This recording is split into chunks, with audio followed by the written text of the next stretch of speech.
the show notes, which is great. Audio looks That's good. good. That's also good. Because OBS, I just had all the profiles and everything. Because I mean, I'm not gonna get rid of the fucking thing. I wasn't planning on going anywhere.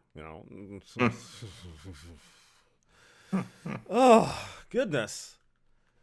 Well, everybody, welcome to my official podcast, or I should say, the reintroduction of my podcast. For those of you that may be woefully unaware, as this is the first time I am now making this podcast only on this channel and not on the separate channel that it's been on for however long it's been there.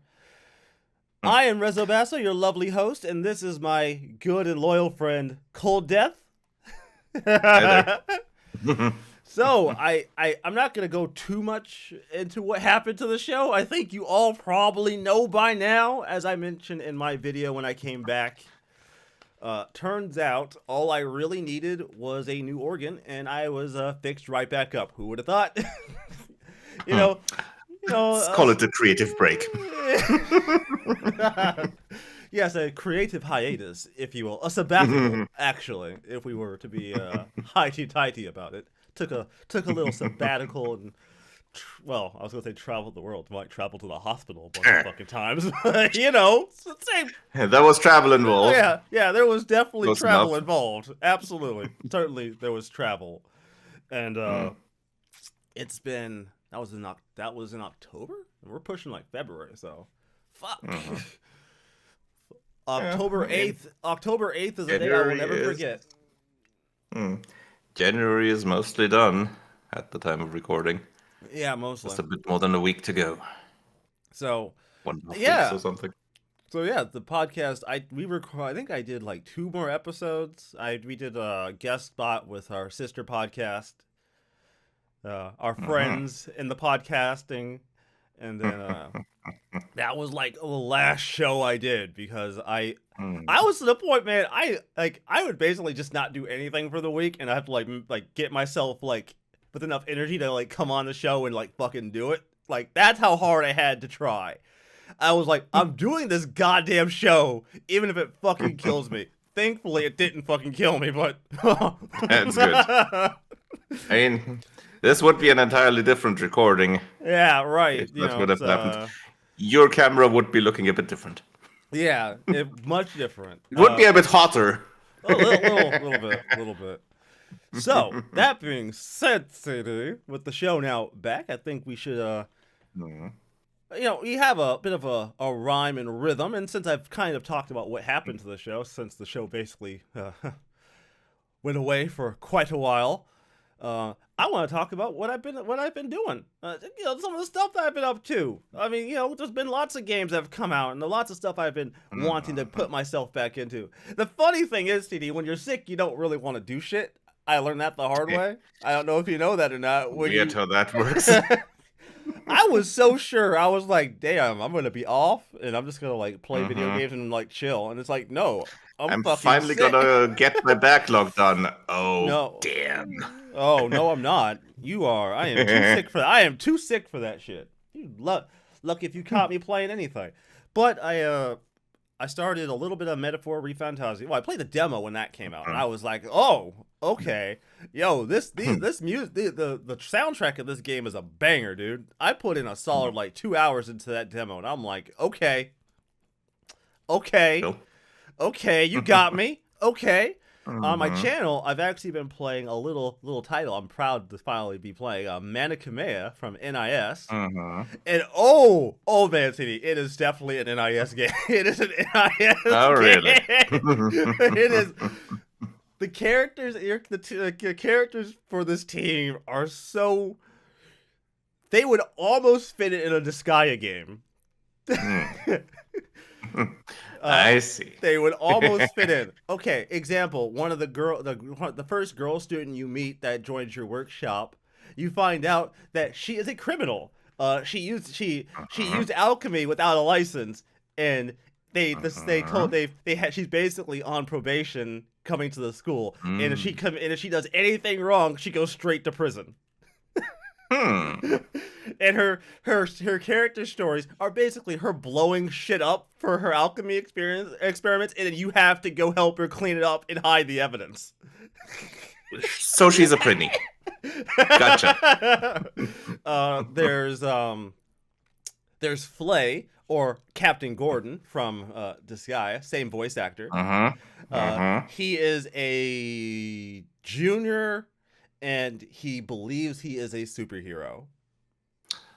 Okay.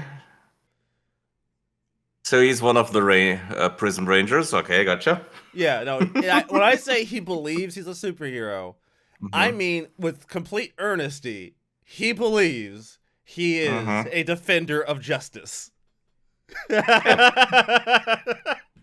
Prison ranger. Let me see here.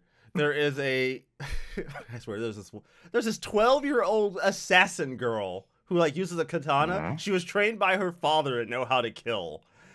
And this poor girl is like, she's one of those people who gets stuck in her own imagination.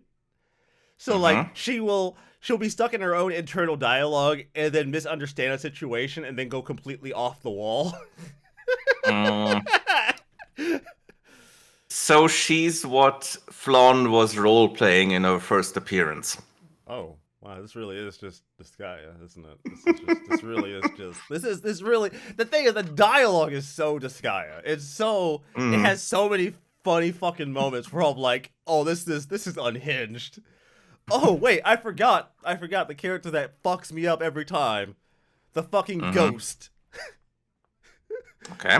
Pamela, the fucking ghost. She is a ghost. Like she passes through walls and shit. She's been haunting the school for, they don't say how long, but apparently she knew the headmaster's father's father.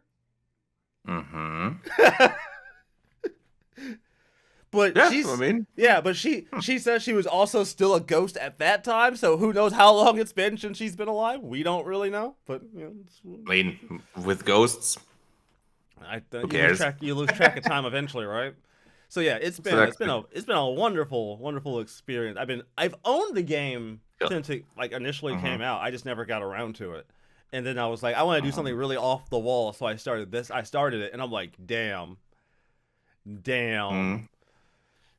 I have to look. Is that PlayStation only? PlayStation 2. Well, no, it was PlayStation 2, and it had a port on the PSP, and that was it. All right. It's really good. It's definitely a Disgaea. It doesn't play like Disgaea, but you could definitely tell you can tell where NIS got its inspiration from. Because it is very Disgaea. It has some memey ass shit in there, dude. There's some really memey shit where I'm just like, you really just did that shit, didn't you, game? What the fuck? I mean, that's just their localization team.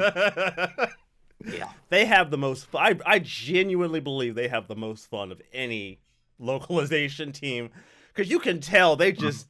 You can tell they just have fun with these localizations. I don't think they take this shit that seriously, and I love them for it. Or you could say they take it really seriously. Honestly, it wouldn't surprise me if it turned out that the localization and the original is two completely divergent things. Like the Japanese original script was actually a fairly serious story, and then the NIS localization. A well-written serious drama or something, up until the point where the localization team got their hands on it, and then it just went off the wall. And then they were just like, "Well, this is our story now." So I wanted to show this because I found it came in the mail Friday. So as you know, I've had this since launch. Yes. Tales of Grace's F. Still number one when I talk about best dressed Tales characters. I still stand by it. Asbel is one of the best dressed protagonists. And he still doesn't know why he's wearing white. And I now have this Tales of Grace's F. I do have to say, I do love the fact that the artwork changed. I like the different artworks. I really do. They look really nice. And it's also finally, this game has gotten some love finally after fucking all these fucking years. Now, if I could just get Yeah. a couple other of the PS3 locked RPGs onto modern platforms, I would be fucking astounded. Please, NIS. D2. Give me D2. A brighter dark, a brighter dark, a brighter, a brighter darkness. Please give me that one. I want that game so badly. Mm. Oh man, oh, I'm so excited. There are so many good things coming out. I think like next month, Trails into Daybreak 2, which is fucking blows my shit wide open that we're already getting the sequel. Blows my shit right Mhm. the hell open. I can't believe we're getting a sequel. We're also getting Trails in the Sky with Estelle is Uh, getting an the remake. HD Hmm. a remake. We're getting that. I'm like, what? Which if they're giving us that, then that has to mean we're going to be getting the other I entries mean, in that series. There has to. There's no way. They if can't if it's possibly. gonna sell well, if it's going to sell well enough, then I'm sure, because Oh, it's gonna be quite different from what I've seen. yeah. It looks like they've done quite a bit of work to it. So I'm excited. Yeah, I'm very excited for that. like if I remember right, no more turn-based combat system. According to the trailer, you get to choose. So you can take Oh. you can play. Mhm. You have a choice between the turn-based combat, or you can play it All right. as like kind of an action game, an action Ah, RPG. interesting. Ah, very interesting how that works out. So yeah, I'm already fucking excited. I'm so fucking excited for Hmm. this, for these fucking games. We got Monster Hunter coming Hmm. out next month. I got Trails into Daybreak. Oh wait, oh my god, I have to talk about it. Fucking Yakuza Pirates with Majima. That shit is so unhinged. Oh my god. Hmm. There's a new Yakuza game with Yeah. Majima where okay, so at first I thought it was just Majima memeing the fuck out and pretending to be a pirate. Come to Mm. find out, he had amnesia. He actually thinks he's a pirate. That There we go. I was like, oh, okay, it's Majima being a fucking weirdo. Okay, and then I'm like, oh no, What else is he's. new? I'm like, oh no, this is serious. He seriously thinks he's a. Oh shit, this is. So yeah, I had no choice. I'm gonna get. I have to. I have to. I can't live in a world where I don't play as a Majima where I play a Majima only Yakuza game. I can't possibly not. Mhm. And we've Um, also had a pretty much first this year, a Dynasty Warriors game that's actually getting nice attention. was that on your 2025 bingo card? Was that on your Not 2025? exactly. Was that on your I mean, 2025 bingo card? not quite like this. I saw the trailers and such, and the demo. I saw a friend play the demo of that and saw the trailers, and it already looked really great.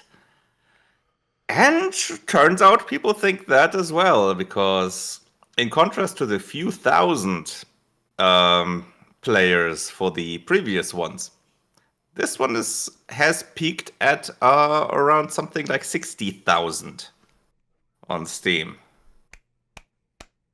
So yeah, that's going well. And Damn. a friend of mine has already played it, and yeah, that's pretty much the best Dynasty Warriors has been. No Massive shit. upgrade. No Mm-hmm. shit. Good shit. Yeah. Um, Which, so well,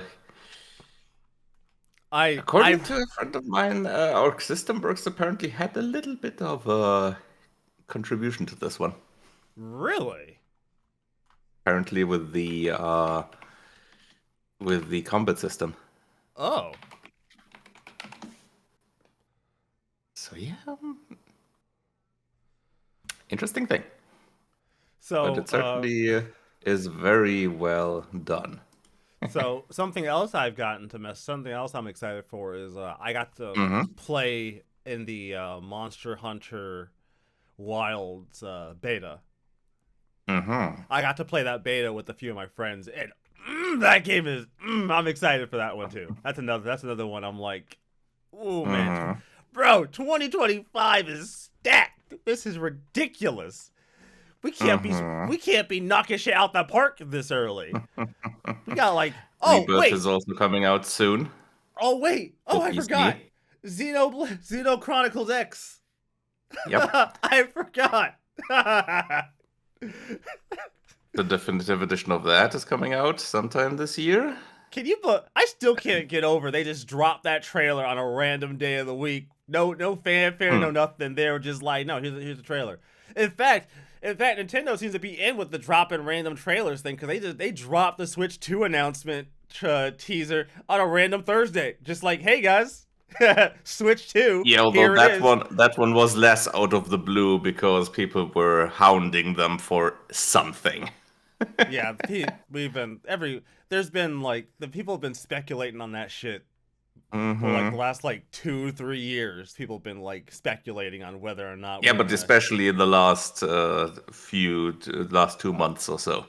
Yeah, there was that story about I think Genki had like some Hmm. accessories for it at CES or Yeah. that's what I've read. They had like accessories Hmm. for it at CES, and I guess Nintendo A was like, case or something like that. and Nintendo was like, stop. That's not official. Stop. Which the phrasing "that's not official" is very different from "no, it's not gonna look like that." Well, Nintendo doesn't want to like show their hand. They don't want that stuff being shown, but they also Mm. Had no choice at the end. Eh. yeah, they weren't just gonna let them do it. Like they don't want that Mm. stuff there. They weren't just gonna be like, well, if we say anything, saying nothing would somehow actually be worse than saying something. You know what I mean?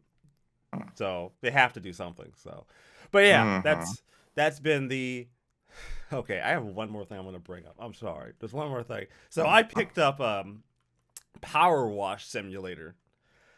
Ah. Mhm. All right.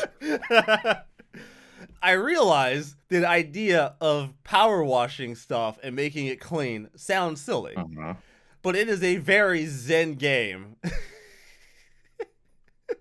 Mhm.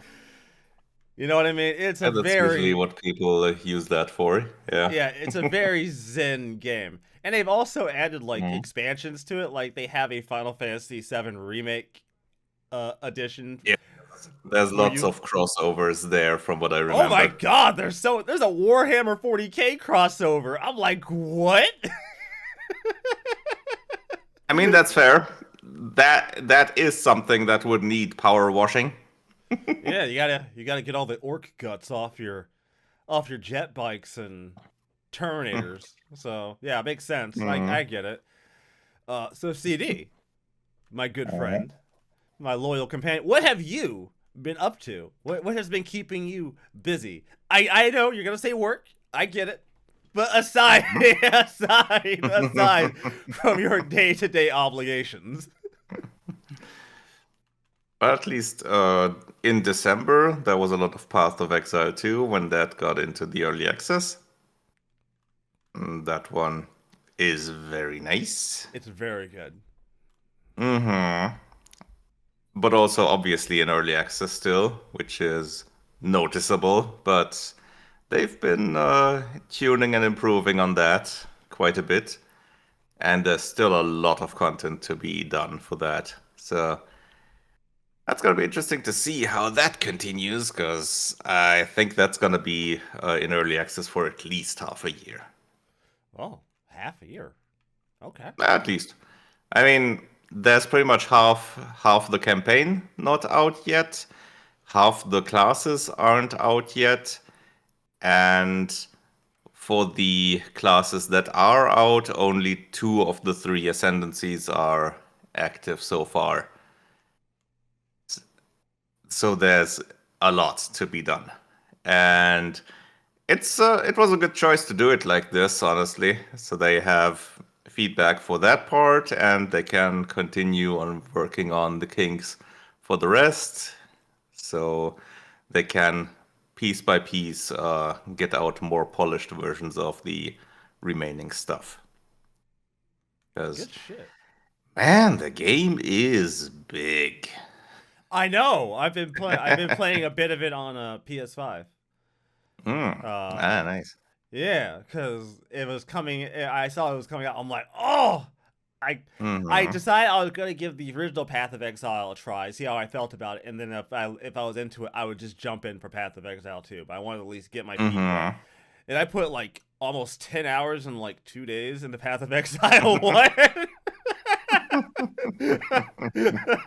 like 2 5-hour stretches, and I was like, okay, yeah, I'm sold. Okay, fair enough. Yep. Mm-hmm. Yep. Uh-huh. Yep. Totally. Yep.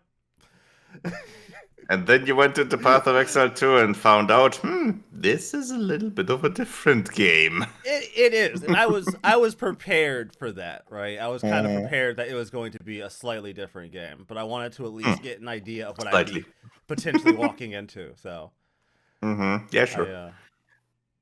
Especially things like the skill tree and all that.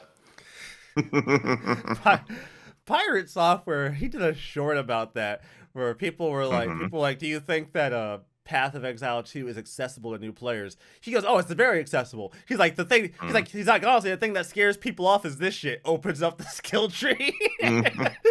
Yep. he's like, people boot this game up and see this shit and then instantly get terrified and leave. hmm I mean, I don't know what's so terrifying about a skill tree with 1,500 nodes. Uh, I'm gonna Shit. actually, I'm actually gonna put up a picture of the skill tree Hmm. up right now so people can actually see it for themselves. Yeah, that's the skill tree, everybody. That's not. I'm not even trying to meme the fuck out of you right now. That is the skill tree. It is massive. Like people thought the sphere grid in Final Fantasy X was daunting and huge. No, no, that's easy. That's child's play compared to this shit. Hmm. Yeah, but once you get over the initial dread, it's really not that big of a problem because you have starting positions and you have a clear pathway through into a certain direction. And only if you deviate from that, you're gonna have to think more about what you want to do. But your default starting directions are pretty reasonable. It's just, oh man, just I'm actually really excited now because I want to continue. I'm gonna Hmm. continue playing, but now the thing is, now I'm trying to like juggle too much shit on my fucking plate for like my own personal amusement. And Hmm. there's some games where it's like I feel like I have to put my entire attention on. Like if I'm gonna boot up Metaphor for real and like Yeah, and really that's play it, like that's not it's like gonna take a few hours. See. that's a that's not like an on and off again relationship. That's a commitment. You know what you know what I mean? Mm. Yeah. So what else has I already know one of the things that you've started, which is of Hmm. course Tales of Grace's F, because Yep, of exactly. course you wouldn't miss out on that Yeah, one. I mean, I have to replay it now, since it's been quite a while since I replayed that last time, and yeah, it's really well done as a remaster. Looks really nice and plays well. The combat system is still good, really handles well. Yeah, I think a lot of people actually look at Tales of Grace's F as having one of the better combat, the Hmm. I mean, the one it of the was certainly better. the first one with the modern combat system, so that Yeah, already yeah. uh, gives it a lot of advantages. I remember I remember years I did a first impressions video and I played Hmm. that I showed off that one when it came out and I remember the Hmm. things I said about it was, man, this almost feels like a fighting game. I'm like, Hmm. damn. I'm like, damn, you got like combos and shit. Like, this is dope. This is basically just a fighting game. And then I get the fucking Tales of Arise, and I'm like, oh, this is just a fighting game at this Yeah. And then there's Berseria, which takes that even a notch further. Yeah, so it's Yeah. fantastic. I love it. What other games Hmm. have, if there are any other games that have kept your attention? As if there weren't, as if Checking you not don't have good enough to ones. keep your attention. Yeah, out of the bigger ones, nothing really in these weeks. I've been just playing quite a few idle games on and off over that time, but since December, it's been mainly these two, Path of Exile and now Graces. I like it. And soon it's gonna be Final Fantasy again. I still have to finally do a quick run through remake and then get into Rebirth. Oh, right. So, two things. One, Mm-hmm. as you've now Mm-hmm. noticed. Yes. Yeah, That's not just a wall there anymore. it's no longer an empty wall now. It actually has like Mm-hmm. stuff on it. It's always been a fantastic prop for the background, but now I have it Mm-hmm. back. It's now there again, which Very is good. I was happy to finally get that built and get that put back because I was like, my closet was Mm-hmm. basically unusable because all that shit was in there. So Had to go somewhere. yeah, I had to get it out the way somewhere. So I now have where it's supposed to be. I even have stuff on the top. You can't see it, but Very nice. there's actually stuff on the very very top. I stack up there to make it look cool. So Mm-hmm. I'm happy with Very that. nice. Yeah, it looks good. As you know, I also did get through Tales of Arise, at least the base game. I'm actually working on capturing Very good. I'm actually working on capturing the DLC for it as we in the background as I'm working on things. So Nice. I'm not going to talk about that yet. We're not going to talk about that. I don't want to talk about the DLC yet. We're gonna. I will say I really enjoyed Arise pretty much the entire way through. By the end, I was like, okay. Oh, this is getting good. Oh shit. Yeah, so no, I really dug it. I did the entire I made it a part of the playthrough where I collected all the owls, which Yeah. I that was actually not that bad until I got to one of the last ones I had to collect and a certain dragon came back. I was not expecting that fucker to still be alive. Nothing. I don't. Maybe I don't. I'd have to go. I'd have to go look back at the original episode to see if they actually showed that the dragon died or not. Because I assumed I had gotten rid of it. But you get to that cutscene, and then that fucker comes back, and I'm like, oh. And I will say, Hi, miss me. I will say that is the first time in the game that I actually died like 3 or 4 times. Like I was legitimately getting my ass beat. It was the first like 2 times, man. It wasn't even. I would get it to like just shy of 50%, and then like half my team would just get wiped off the fucking map. It was, whoo! It was rough. It was rough. It wasn't good. Not a good way to go. It was not. Would not recommend 1 out of 10. Do not visit on Travel Advisor, if I may say so myself. Don't go there. Don't do that. Bad without idea. fireproof equipment. Yeah, no, that thing's flame breath. Like, it would swipe and take off like half of Alpha's HP. I was like, fuck. But I did do it. I did. Then I had to go on and complete. But see, by the time I got to the end of the game, I was like, you get like one of the last rooms before you get to the final boss teleporter. They have like these 6 teleporters that you can go through, and you can get the characters like better armors by defeating each of the encounters in there. So I get there, and I'm like, do I really want to prolong this game a little longer just so I can have the benefit of doing this? So I did like 3 of them, and those fights were fucking rough. Jesus. Yep. I got through that first half of those fights. I'm like, God damn. I'm like, they're optional for a reason. And okay, so here's the fucked up part, right? The genuinely fucked up part. So in the room with the boss teleporter, there is an optional teleporter to the side that will take you back to the entrance, to where you can like fast travel. It does not allow you to use that until you wipe out those optional fucking fights. So I was like,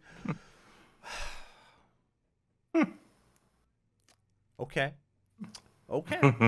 Okay, we are doing this. I'm gonna have to commit to this now, aren't I?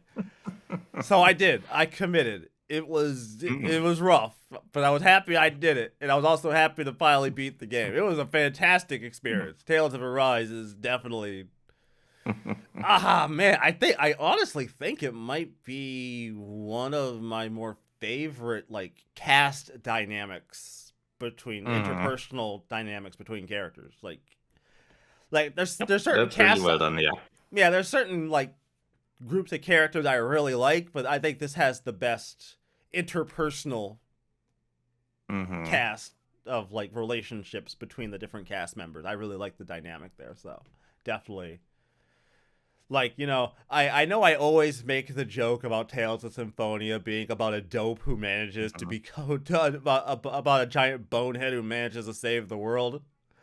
Mm. And I still stand by that assessment of Lloyd. He is a bonehead who somehow managed to fucking fall his way to success. I don't know how he does it, but he did it.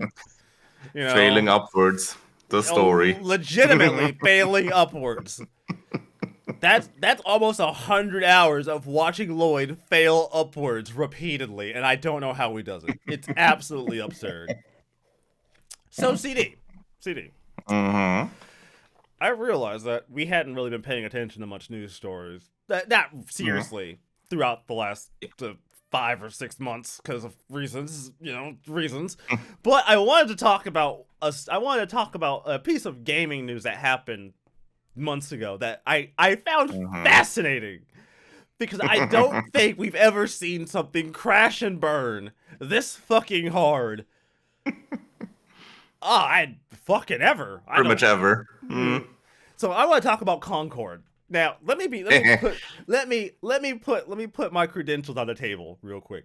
I would have never Hmm. bought this game or played it anyways. So I need you all to really understand. I'm looking at this purely from a historical perspective and not as a player. I want to put my accolades down right the fuck now. I would never have actually played this game. Ever. It would never have happened. But historically, I think it's very interesting. For those that don't know, Concord was like Sony's big attempt at a hero, At a well, hero shooter. at a hero Mm. shooter. But it was also, according to articles, it was also the president of that department of Sony of PlayStation. It was it was Hmm. his baby.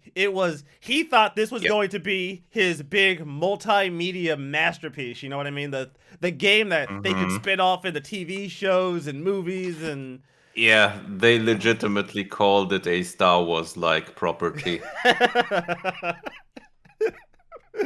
okay.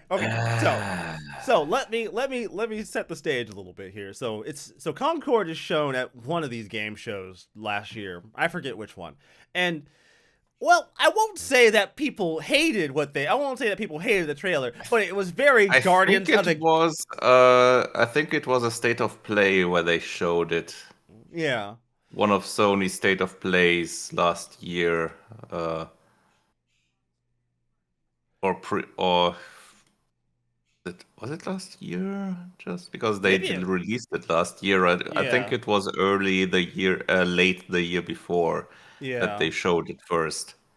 So the game is shown and uh, mm, At first, people they show a cinematic cutscene with characters interacting, kind of Guardians clone, yeah, like it's very Guardians from Wish, effectively. And then it transitions into gameplay. And then the crowd goes mild because it's a fucking hero shooter. oh god. Okay, so I will say the initial, like even the pundits I kind of follow, their reaction to it was like you said, Hmm. mild if not slightly just disinterested in general, right? Yeah, So time goes yeah. on, and they have two betas for it. I want to talk about the betas because this is Was where it two? there was two. There was two betas. 'Cause I know one. There Yeah. was a PlayStation Plus exclusive beta for only Mm-hmm. PlayStation users, Mm-hmm. but then there was the general And that was a open beta. public beta. There was so Mm, I, right. for all intents and purposes, I'm calling it two betas. If Yeah, sure. we can get into semantics if you want, but I'm calling it two betas. So Mm-hmm. they had two betas. So I want you to all to understand something about Concord. They were planning on charging real fun bucks for you to play this. It was not a free to play Yeah. game. This was a I game they think 40 expect. bucks or something. Yeah, they wanted you to pay real bison bucks to play this game. Mm-hmm. So you would think that the best way to get people in the door to be willing to pay money for your video game is via the beta, right? The time when they can play it for free. So that's like your best chance to like sell this game the best you can. And oh boy, oh, it did not go well. Steam numbers when the open beta finally happened, they were middling at best. Middling. I think it was around 600 players tops. I think that was at its lowest. It did all right. No, it did. That's how it did the entire time. I think it was 600 something as the peak. Ooh, that's actually worse than I thought. I figured it did at least like decent numbers when it first started. So I think I saw a piece on it. I was fairly sure I did decent numbers when it started. No, it did. There's no way it did only 600 peak. If it did 600 peak, that is tragic. Let's see. Absolutely tragic. Oh, I think this. Was it this? Yeah, okay. Yeah, right. This was. When was this? July. Because there is a Concord beta entry on SteamDB that does have it around 2,300. Yeah, that's what I just found. Which, yeah. Yeah, that's actually less than what I thought. That's a bit better, but yeah. So, to put it into perspective, guys, for a live service, you need a pretty hefty player base in order to even consider keeping it afloat, let alone being successful. So, consider this. Consider this, right? You want people to pay for your live service hero shooter. And the best you can do when it's fucking free, I want to remind you, when it's free on Steam, remember, free, no money, is 2,300 players. Oh boy. Yeah. Oh boy. So now I know what you're thinking. Well, Mike, I mean, yeah, it might not did well for beta, but it couldn't have been that big of a catastrophe. Well, about that. Now, usually when we see these live service games die, they mostly die within the first year or so, and then they shut off service and call it a day. Concord, somehow, I can't fathom how we got here, but Concord managed to cut off service to its game. I want to say it almost just under 2 weeks. 2 weeks. I'm about to say it's either under 2 weeks or just pretty much 2 weeks. Yeah, they cut off service for their game in 2 weeks. 2 weeks. My brothers in Christ. In the words, and it gave people a complete refund. Complete refund. I wanna steal a quote from Dan Olson. Like, what are we doing? Why are we even here?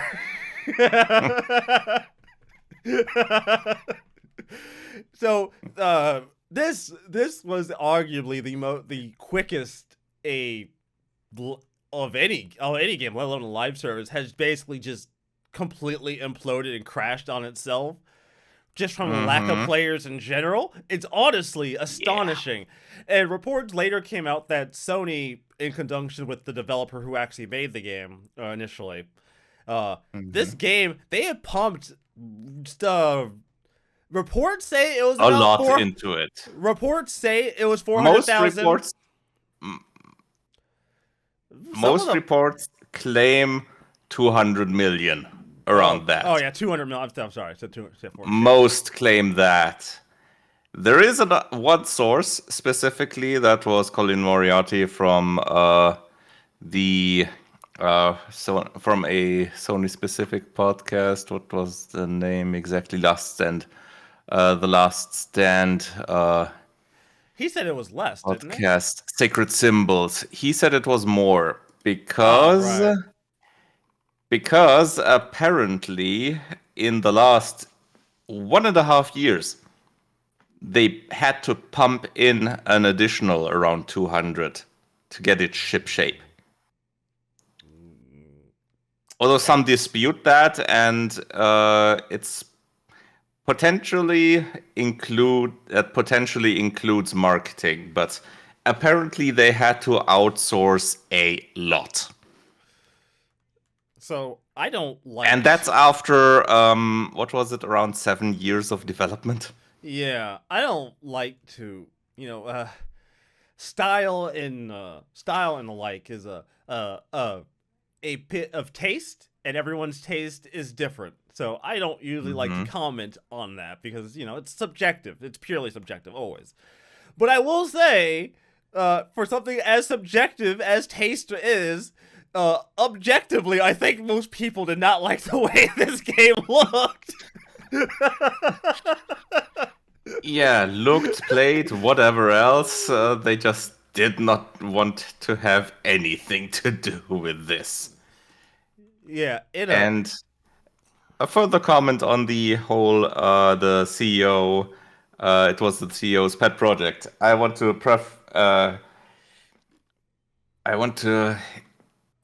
put attention to, this wasn't the pet project of Jim Ryan, the previous CEO. Oh. This was the pet project of one of the two new ones, I cannot get over that they which named. makes this even worse.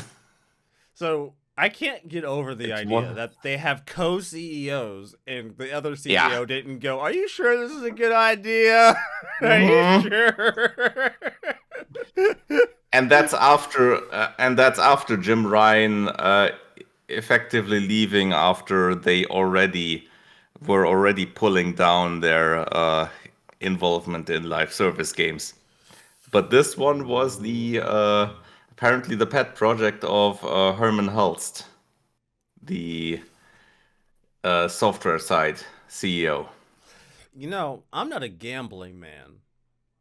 Eh. I'm not a gambling man. But Mhm. I I hope he feel isn't either. yeah, cuz I'm not saying that he put all of his money on black at the roulette table, but he put a substantial amount of money on black at the roulette table and just let it ride. That's No, no, no. no. He put a substantial amount on purple. there, this wasn't a case of winning. This was a case of just how much he lost. Right? That's what this was. Just He put his money on something that doesn't exist. So there you go. Oh man. I could have chosen a lot of different things I wanted to bring for this first episode back, but man, Concord is such a fantastic case study in Hmm. the fucked up market that now currently exists, where these companies Yeah. are just going to throw like abusive amounts of money into this shit and Hmm. then watch it basically just burn. Like, yeah, honestly, Yeah, that money evaporated effectively. yeah, honestly, you would have been better off putting that shit in a dumpster and lighting it on fire at that point. Like, damn, dog. Like, Mm, effectively, yeah. at least if you did that, you could stay warm during the winter. Like, at least you'd get some kind of a use. You would get some kind of a use out of it versus Concord. At least for potentially longer than 2 weeks. Yeah, maybe a little longer than 2 weeks. You might actually get a little bit more out of it. But yeah, Concord, everybody. Uh, Yeah. I gotta be honest, that is an impressive failure. A genuinely Hmm. impressive failure. I honestly, I failed a lot in my life. I don't actually, I like seeing Concord fail that bad makes me feel good because I know I could never fuck up that badly. That is, Hmm. that is a spectacular. And here's the thing: I talk about how taste is like subjective, right? Hmm. even Pirate Software, a man, even Thor, a man who I genuinely believe is easily the most positive individual in the gaming space and tries to look at things reasonably. Even he looked at this Or at shit and least it went, seemed that way before the last few days. mm. He looked at that shit and went, nah, not it, Cap. Not, this is not, this is not it. He's like, But this is not. as I said in my guest spot at the other podcast end of last year, this game did one positive thing. It did show us that mocap technology and such exists that is good even for female looking characters. Oh. Like, So because if you look at the characters that were in Concord, look at their animations and all that, and the rigs and the face rigs and all, that shit did look good. It did yeah, look actually, well done. it really did. So that proves the tech exists. Western developers are just not fucking using it. Or they're just not using it well. They're just not using it well or applying it properly. I'm Concord managed to do it. yeah. It's honestly, it's crazy because like you have something like that and then you contrast it with something like Marvel Rivals. Yep, that was the other thing that I was gonna mention. Yeah, I'm Because here, if buddy. you say, because if you say, yeah, but they only failed because the hero shooter market is so overcrowded and there's just too much going on. Nope. Not You really. just have to do it well. You just have to make a good game. Uh-huh.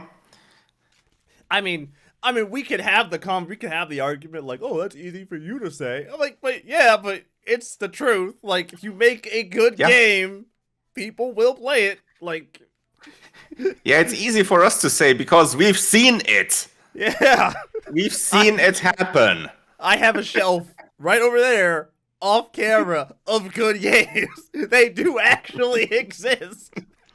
It's not that too. It's not a myth. It's a real thing. I know you can't see it because it's off camera, but I promise they are real. It's a I mean, real I'm sure in that shelf behind you, there's also a few good ones. There's Earthbound and Chrono Trigger right there on the. Yeah, right there on the marginally decent games. Hidden gems, if you will. Hidden gems, if you will. Hardly anyone knows them. Well, they were like $5 in the bargain bin. No one wanted them. But yeah, you contrast Concord with something like Marvel Rivals, and it's like you can do it. Like you can like this genre can exist. You just have to have the inspiration to want to make something good versus want to make something that just makes money. I genuinely feel you have to have a good game that plays well and has a good value proposition in what it offers, like being free to play and having skins that look great, for example. Yeah, and don't cost an arm and a leg.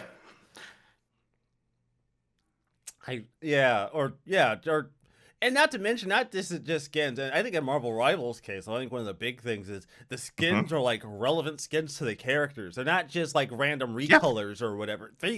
A lot of those skins are like comic book accurate bullshit skins that like were in the comics. Like, like that matters, man. And absolutely. Like with the new, the first season when they added the Fantastic Four in it, and then there's Sue Storm with her Malice skin. Then you have even female players reacting to that, and then I'm no better than a man. yeah. Yeah, that too. There Looking at was that. there was a short where someone had wanted to show off some dialogue things in Marvel Rivals, and Mm-hmm. he had Mr. Fantastic punching Sue Storm. Sue Storm. In Ah. the video fades into like Hank Pym slapping the shit out of the wasp. And y'all wrong for that. That's fucked up. What? Ah. Yeah, but There was that's a also true. The dialogue in that game is also on point. And then there was also, I forget which character it was. It might have been Sue, who has like this costume Hmm. that like people were thirsting on because like they're like, oh, there's a new Mm. costume for Sue Storm. Oh, that's multiple. That's the Malice costume where Mm. from Sue Storm that people are thirsting on, but the other character designs also got people thirsting, like Venom or uh yeah, some of the other ones as Yeah, well. Mm. squirrel girl. Yeah, I see you freaks out there. Yep. You're not escaping those freak allegations. I see you. I mean, she looks massively less than a squirrel compared to the certain comic designs. Yeah, yeah, right. Oh man. Oh man. It's a weird time for this industry, man. For all the Hmm. downs, we get quite a few ups, but goddamn, those downs fucking suck. Holy shit. So guys, don't know if you know this, but on this show, I have oftentimes never committed to a day for the show to come up, for a show to be posted. Now, I will admit, when I posted the show notes, CD was a bit skeptical. I get it. I get it. Well, I've never wanted to commit to the show, but, things have changed. I've changed. I've grown up a little bit. I've matured a tiny bit. I also have a new organ, so maybe that might be part of my optimism here. But I'd like to say I've matured. So, the show will go up every Wednesday at 7 Eastern American time. I've committed to I this. was about to ask if you're gonna commit to a time zone. Oh yeah, no. Motherfucker, I'm committing to my time zone. I'm fuck all you weirdos with your weird time offsets and shit. Goodness, I gotta start looking backwards and forwards into the future to be able to try to deal with your guys, to be able to deal with all the different types of time zones. If you're dealing with Australia, then these motherfuckers are somewhere in the distant past. I don't know where the fuck they are. They're experiencing yesterday today, for all I know. I don't know. I don't fucking know how they work. Shit's crazy. But yes, I've committed to the show. Thank you very much. And Japan has already watched this episode yesterday. Yeah, basically, what I'm saying is, I always assume my time zone is correct because I am an American and we don't care about Of anyone else course. but ourselves. We are not but silly Americans. What can I say? I will live up to the trope, and I will continue to perpetuate it till the day I die. As Oh, is that's my better. as is my right as an American. Whatever rights I have left at this point. Who the fuck knows? This fucking country. Jesus Christ. But yes, Wednesday. I have committed. Show will go up Wednesday at 7 p.m. Eastern. Yeah. That is my promise. I'm sticking the fuck to it.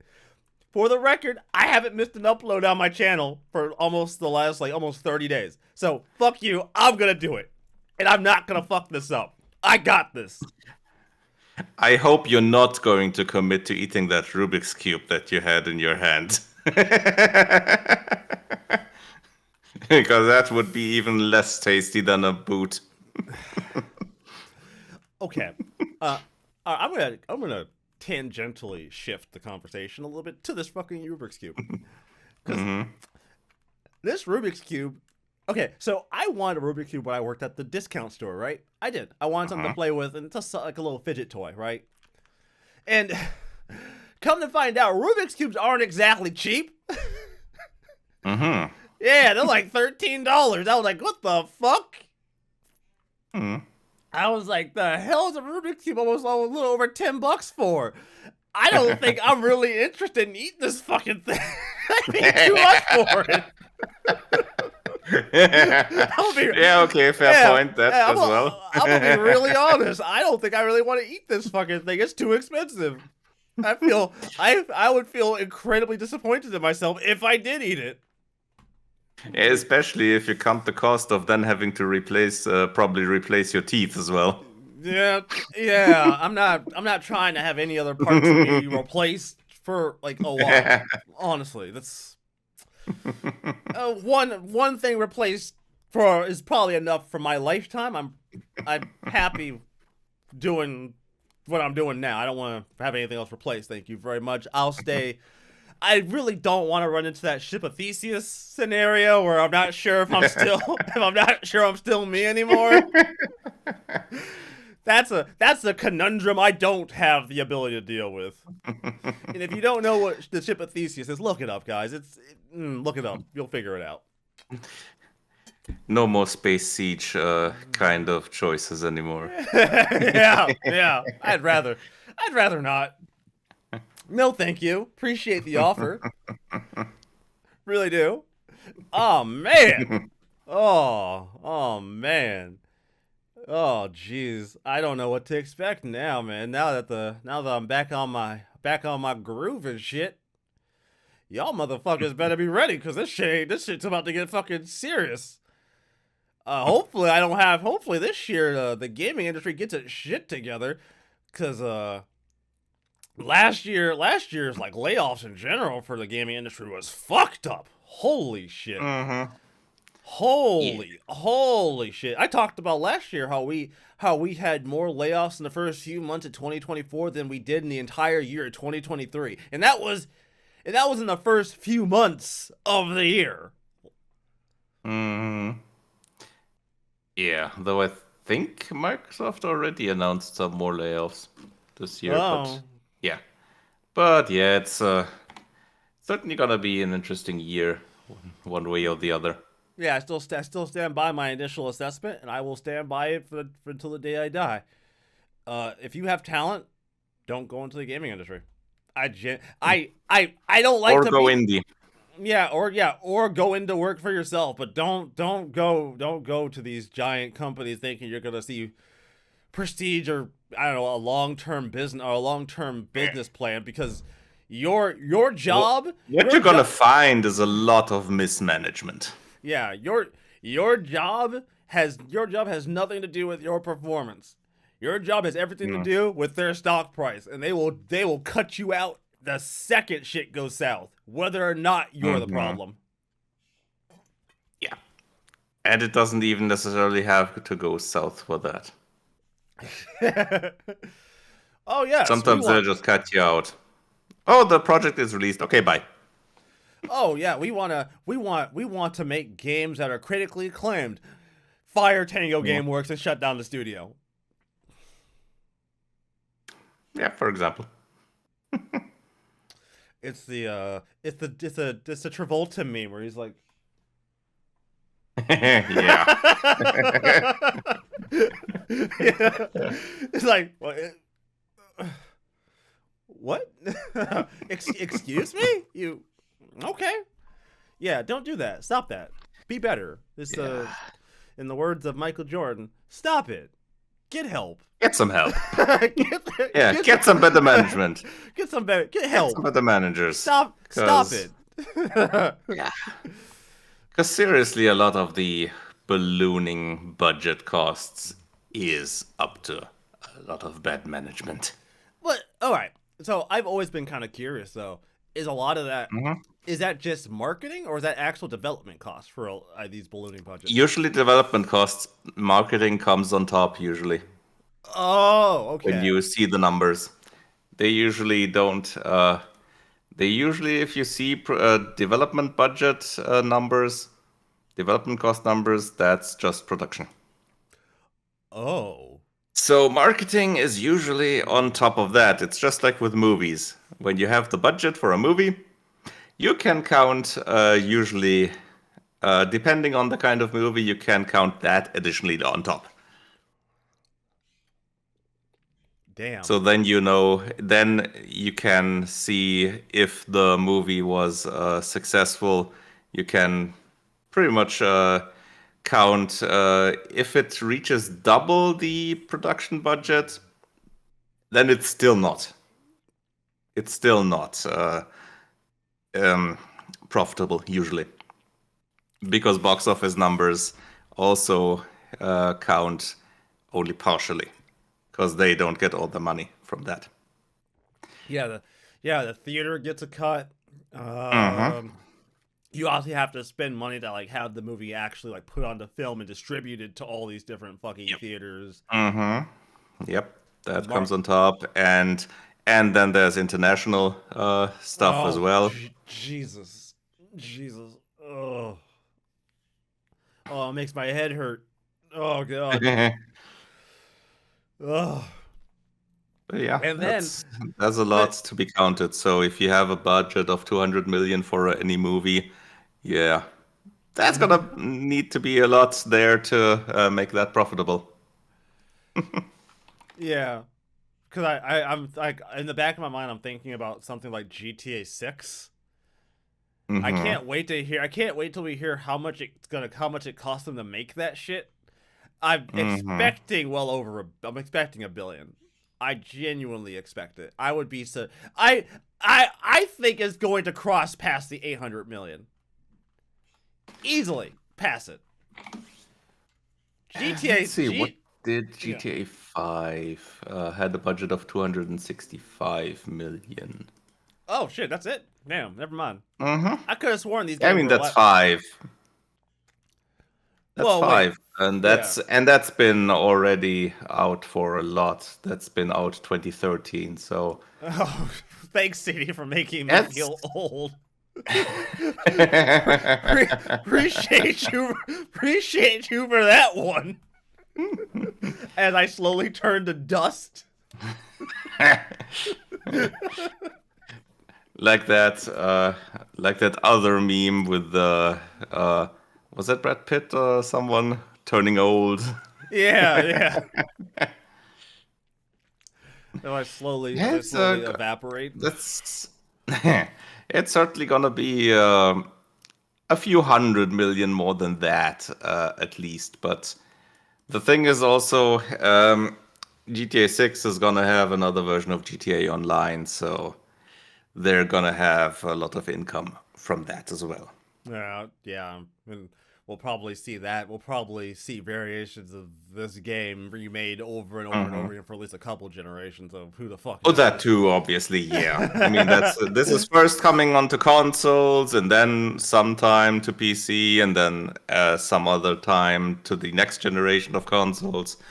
So yeah, this is that's essentially Rockstar Skyrim then. Well, everybody, I hope you've enjoyed the first our reintroduction to this channel and to this podcast. I hope you've enjoyed it. As always, or maybe I shouldn't say as always. I feel like that's a bit of a bold assumption for me to assume people know this. But you can find our podcast on a variety of podcasting platforms such as Apple, Google, and Spotify, and here on YouTube and YouTube Music if you decide you want to listen to us. As always, and I guess for now, we will see you all next week as our show comes back and continues onward into the future. Hopefully Yeah. for a while, and hopefully nothing else decides to try to almost take me the fuck out because I'm really tired of that shit. I'm about to be in my gremlin era. I'm about to make this all your fucking problems. I am officially I'm officially making my happiness your problem, everybody. Have fun with that shit. Until Oh then, boy. guys. Until then, we will see you all next time, everybody. Thank you for watching. See ya. Boom!